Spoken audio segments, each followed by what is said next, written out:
Dhaka board 2025-এ আসা একটা প্রশ্ন। ম্যাক্সিমাম প্রশ্ন এরকম যে তোমার শক্তি সংরক্ষণশীলতা অনুযায়ী তোমাদের ম্যাথ অধ্যায়ের যতগুলা ম্যাথ করবা সবগুলাতেই এই ঘ নাম্বার প্রশ্নটা প্রায় একই রকম প্রশ্ন। মানে তুমি এইটা দিয়েই তো শেষ বেগ বের করে ফেলতে পারো, আলাদা সময়ে যাইতে হবে না। গত বছরে আসা একটা প্রশ্ন, ঢাকা বোর্ড 2025-এ আসা একটা প্রশ্ন। এই প্রশ্নটা আমরা সবার আগে সলভ করবো। এখানে দেখো কি বলছে, ম্যাক্সিমাম প্রশ্ন এরকম যে তোমার শক্তি সংরক্ষণশীলতা অনুযায়ী তোমাদের ম্যাথ গুলা দেয়। এখানে একটা তোমার চিত্র দেওয়া আছে যে 10 কেজি একটা বস্তু 100 মিটার উচ্চতা থেকে ফেলানো হচ্ছে। ঠিক আছে, ভালো কথা। এখানে পি কিউ, কিউ আর আর আর এস, এস টি, ও টি এটা সমান দূরত্ব। ঠিক আছে, উদ্দীপকে উল্লেখিত বস্তুর ভূমিতে পড়তে কত সময় লাগবে? এটা পিওর তোমার গতি অধ্যায়ের প্রশ্ন, বুঝছো? গ নাম্বারটা কোন অধ্যায়ের প্রশ্ন বলো তো? গ নাম্বারটা গতে গতি গতি অধ্যায়ের প্রশ্ন। একটা বস্তু, প্রশ্নটা কি, গ নাম্বারের প্রশ্নটা কি, বস্তুটা নিচে পড়তে কতটুকু সময় লাগবে। তার মানে তোমার একটা বস্তু, এই জায়গাতে একটা বস্তু 100 মিটার উচ্চতায় স্থির অবস্থায় আছে, তার মানে তার আদিবেগ কত? অবশ্যই এই জায়গাতে আদিবেগটা 0। এখন তুমি যদি এই জায়গাতে তোমার প্যারেন্ট ফর্মুলা, গতির প্যারেন্ট ফর্মুলা যেটা আছে s = ut + half at square, সেটা যদি অ্যাপ্লাই করো, দেখো এখানে কোনো আমরা ডিরেকশন অ্যাপ্লাই করিনি। s = ut + half at t square, এখানে কোনো ডিরেকশন লিখছি না, এটা একদম আমাদের প্যারেন্ট ফর্মুলা। এই ফর্মুলার মধ্যে কোনো কিছুই নাই, মানে কোনো ডিরেকশন বসায় নাই, কোনো ভ্যালু বসায় নাই, কিছুই বসায় নাই। ডিরেক্টলি আমাদের মেইন ফর্মুলাটা এই জায়গাতে বসাইছি। ওকে, মেইন ফর্মুলাটা এই জায়গাতে বসালাম। এখন আমরা ডিরেকশন সহ মান বসাবো। খেয়াল করো, এখানে নিচের দিকে গ্র্যাভিটি কাজ করতেছে। আমরা মনে মনে ধরে নিলাম, ফিজিক্সে যে কোনো দিককে মনে মনে পজিটিভ ধরা যায়। সো আমরা মনে মনে ধরে নিলাম এই নিচের দিকটা হচ্ছে পজিটিভ। সো নিচের দিকটা যদি পজিটিভ হয়, তাহলে এই জায়গাতে খেয়াল করো, বস্তুটা নিচের দিকে 100 মিটার যাচ্ছে। তার মানে এই জায়গাতে সরণটা পজিটিভ, তার মানে 100। আদিবেগটা যেহেতু 0, তার মানে ইউটিটা 0। ওকে, হাফ, দেখো জিটা যেহেতু নিচের দিকে, আমি নিচের দিকেই পজিটিভ করছি, তার মানে জিটাও পজিটিভ। হাফ ইন্টু জি এর ভ্যালু 9.8 ইন্টু টি স্কোয়ার। ঠিক আছে, সো এখান থেকে আমরা টি এর ভ্যালুটা বের করে ফেলতে পারবো, যেটা তোমরা একটা সূত্র হিসেবে মনে রাখো, যে √2h/g, তাই না? এই যে 2 × h / 9.8, যেটা তোমরা একটা সূত্র হিসেবে মনে রাখো।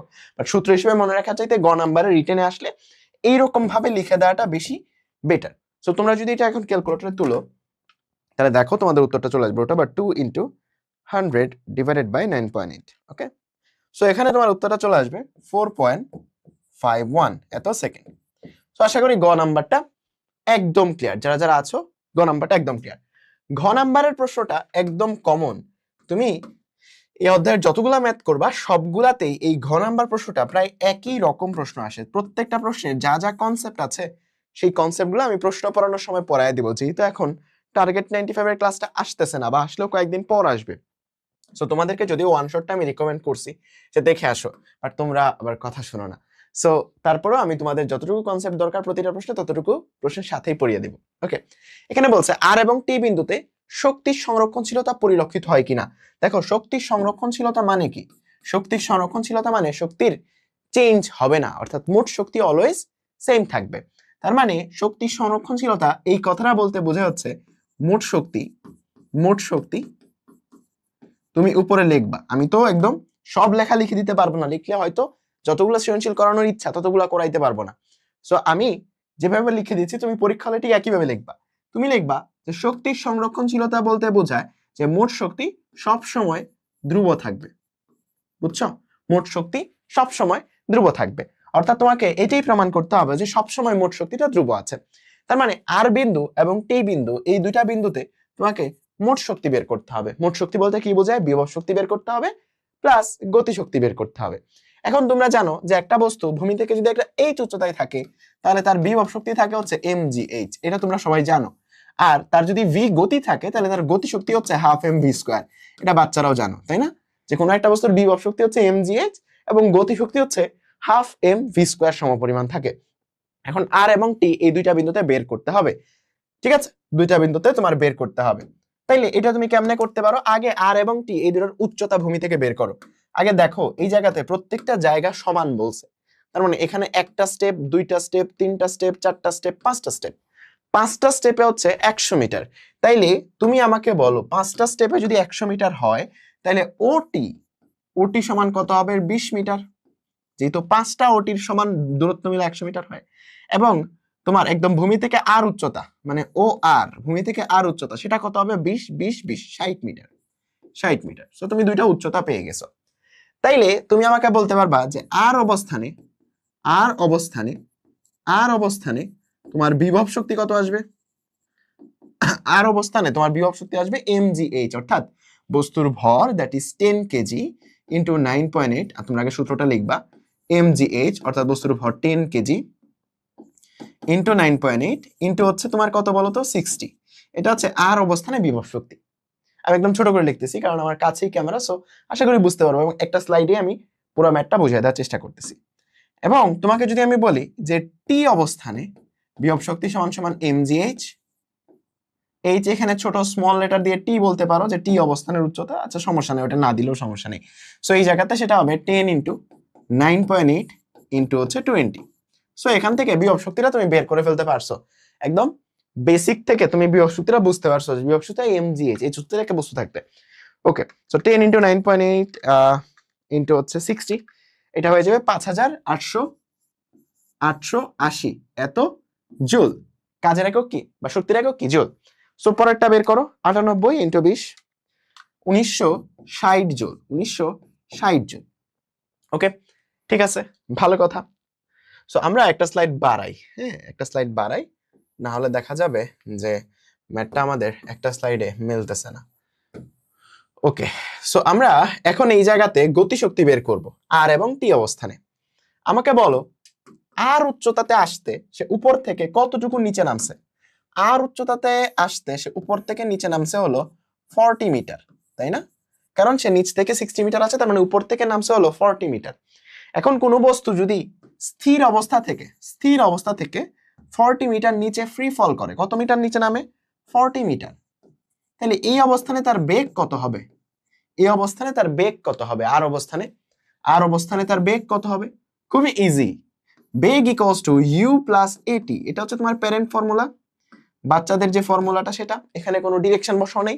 এখন ডিরেকশনটা তুমি নিচের দিকটা পজিটিভ ধরে নাও নিচের দিকটা পজিটিভ। তাইলে এই বস্তুর শেষ বেগ যেটা সেটা নিচের দিকেই থাকবে, তার মানে সেটা পজিটিভ। আদি বেগটা তো জিরো, তার মানে জি ইন্টু তোমার কি টি। এখন টাইমটা বের করতে পারো নাই, সো আগে টাইমটা বের করতে হবে, তারপর তুমি এই জায়গাতে টাইম টেনে বসে বেগটা বের করতে পারবা। সো আগে তোমাকে এই জায়গাতে বের করতে হবে যে 40 মিটার পড়তে ঠিক কতটুকু সময় লাগে, 40 মিটার পড়তে ঠিক তোমার কতটুকু সময় লাগে। সেই সময়টা যদি তুমি জানতে পারো, তারপর তুমি এই জায়গাতে এসে সেই সময়টা বসিয়ে ভিটা বের করতে পারবা। তাহলে আগে তোমাকে সময়টা বের করে আনতে হবে, রাইট? সো সময়টাই যে আমরা একটু আগে বের করাটা শিখছি, যে 40 মিটার নিচে নামতে কতটুকু সময় লাগে। সো এখানে সময়টা লাগবে হচ্ছে √2h/g, তার মানে 2 × 40 ডিভাইডেড বাই 9.8, এতটুকু সময় তোমার লাগবে। যদি তুমি স্থির অবস্থা থেকে নিচে পড়ো, তার মানে তোমার এতটুকু সময় তোমার লাগবে। আর যদি সময়ে তুমি না যাইতে চাও, দেখো তোমার কাছে কি কি ডাটা দেয়া, এটা একটা অ্যাপ্রোচ হইতে পারে যে সময়টা বের করে এখানে এসে বসাবা, এটা একটা অ্যাপ্রোচ হইতে পারে। আরেকটা অ্যাপ্রোচ কি হইতে পারে, দেখো তুমি কি কি ডেটা জানো, তুমি আদি বেগ জানো, শেষ বেগ বের করবা, জি আছে, এবং দূরত্ব জানো। এই চারটা দিয়ে কি সূত্র আছে? v² = u² + 2as, তাই না? তার মানে তুমি এইটা দিয়েই তো শেষ বেগ বের করে ফেলতে পারো, আলাদা সময়ে যাইতে হবে না। চাইলে কেউ যদি তুমি যেইটাই অ্যাপ্লাই করো না কেন, উত্তর সব সময় মিলবে। বাট যেহেতু এই জায়গাতে দূরত্ব, আদি বেগ, শেষ বেগ এবং জি দেয়া, সো তুমি ডিরেক্টলি সময় বের না করে v² = u² + 2as ওই সূত্রই অ্যাপ্লাই করতে পারবা। সো তুমি যদি এটা অ্যাপ্লাই করো v² = u² + 2as, তাহলে এখানে নিচের দিকটাকে আবার পজিটিভ ধরো, তার মানে v হয়ে যাবে √, এটা যেহেতু 0, তার মানে 2 × 9.8 × 40। তাহলে এখান থেকে তুমি তোমার কাঙ্ক্ষিত যে উত্তর, সেই কাঙ্ক্ষিত উত্তরটা পেয়ে যাবে √2 × 9.8 × 40, যেটা আসবে যে 28 এত মিটার পার সেকেন্ড। তার মানে আর অবস্থানে তোমার বস্তুটার বেগ কত? আর অবস্থানে তোমার বস্তুটার বেগ হচ্ছে 28 মিটার পার সেকেন্ড। তাহলে আর অবস্থানে গতিশক্তি কত? আর অবস্থানে গতিশক্তি হচ্ছে ½ mv², এটা হচ্ছে আর অবস্থানে গতিশক্তি। তাহলে এই জায়গাতে তুমি ভ্যালু বসাও 0.5 ইন্টু তোমার 10 কেজি ইন্টু হচ্ছে 28², কত আসে সেটা? 0.5 × 10 × 28², তোমার এটা আসবে হচ্ছে 3920 এত জুল। এখন সিমিলারলি, একদম সিমিলার ভাবে তুমি কোন অবস্থানেরটা বের করবা বলো তো? টি অবস্থানের জন্য তুমি গতিশক্তি বের করবা, তাহলে টি অবস্থানের জন্য একই ভাবে v² = u² + 2as, এটা হচ্ছে প্যারেন্ট ফর্মুলা। তার মানে v = √2 × 9.8 ইন্টু সরণটা কত, দেখো টি অবস্থানটা 20 মিটার উপরে, তার মানে উপর থেকে পড়ছে 80 মিটার, সরণটা হচ্ছে 80 মিটার। এই মানটা তুমি যদি এই জায়গাতে বসাও তাহলে টি অবস্থানের বেগটা পেয়ে যাবা 2 ইন্টু 9.8 ইন্টু 80, টি অবস্থানের বেগটা পেয়ে যাবা 39.59 এত মিটার পার সেকেন্ড। তাইলে সেম ভাবে টি অবস্থানের গতিশক্তি কত হবে, half m v square. So মানটা বসাও, half into 10 into v square, that is 39.59 এটার স্কোয়ার। সো এটা স্কোয়ার করলে কত আসবে, 0.5 ইন্টু 10 ইন্টু 39.59 এটার স্কোয়ার। সো এটার স্কোয়ার করলে তোমার আসবে হচ্ছে 7836.84 এত জুল। এখন তোমাকে এইটা বুঝাইতে হবে যে দুই জায়গাতেই মোট শক্তি সমান। তাহলে আর অবস্থানে মোট শক্তি কত, আর অবস্থানে মোট শক্তি কত, আর অবস্থানে মোট শক্তি যেটা হচ্ছে তোমার বিভব শক্তি প্লাস গতি শক্তি। তাইলে বিভব শক্তি এই জায়গাতে কত, বিভব শক্তি আর অবস্থানে 5880 জুল, গতি শক্তি কত, গতি শক্তি আর অবস্থানে 3920 জুল। তুমি ক্যালকুলেট করো, দেখবা 5880 প্লাস 3920, উত্তরটা আসছে 9800 এত জুল। বুঝতে পারছো? ওকে, তাইলে এখন টি অবস্থানে মোট শক্তি বিভব শক্তি প্লাস গতি শক্তি, ম্যাথটা একটু বড় তাই না, সেটা কত আসবে, টি অবস্থানে বিভব শক্তি হচ্ছে 1960 প্লাস গতি শক্তিটা হচ্ছে 7836.84। সো এখানেও একদম কাছাকাছি আসে যে 9796, 9796। সো এটা কেন এক্স্যাক্টলি 9800 মিলে নাই, কারণটা হচ্ছে এখানে যখন বেগটা আমরা লিখতেছিলাম, বেগের দশমিকের পরে যে ডেসিমাল ভ্যালুগুলা সেগুলো হয়তো আমরা নিচ্ছিলাম না, যেহেতু নিচ্ছিলাম না এই জন্য আমাদের একটু কম আসছে। সো তুমি এটাকে রাফলি এরকম না বলে 9800 বলে দিবা, বুঝছো, 9800 বলে দিবা এবং বলবা উদ্দীপকের যে তোমার উদ্দীপকটা আছে সেখানে আর এবং টি বিন্দুতে শক্তির সংরক্ষণশীলতা বজায় থাকে। আশা করি ঢাকা বোর্ড 2025টা একদম ক্লিয়ার।